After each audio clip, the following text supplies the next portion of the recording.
In today's video, I am going to teach you how to check if your phone is hacked or not. When a phone is compromised, it often leaves clues.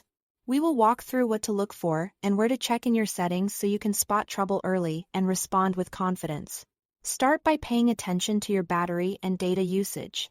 If your battery suddenly dies much faster than usual, or your data use spikes even though you haven't changed your habits, that can signal an app running in the background that you rarely use. Make a mental note of any recent changes you've noticed, because patterns matter and can help you connect the dots. Next, watch for strange phone behavior. Overheating while the phone is idle, frequent freezes, or random reboots aren't normal. One odd moment can happen after an update. But repeated issues are worth investigating, especially if they appear alongside other signs.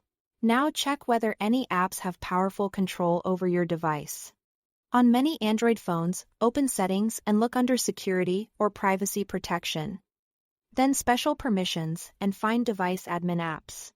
This section lists apps with elevated privileges. If you see something you don't recognize or that you didn't intentionally enable, deactivate it right away.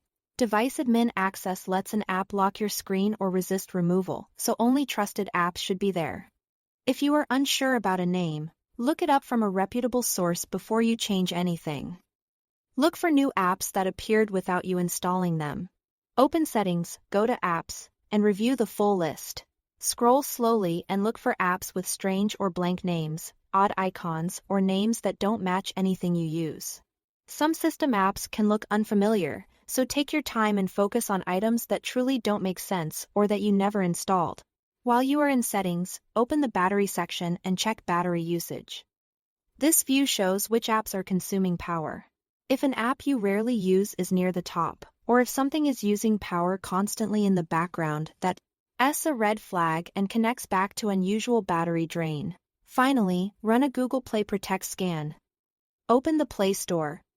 Tap your profile icon, select Play Protect, and tap Scan. Play Protect checks your installed apps for known issues and can alert you to potentially harmful software. Running it periodically helps you catch problems early. If several of these signs line up, you've done the right thing by investigating promptly. Move through each check calmly and keep brief notes on what you observe. Thanks for watching.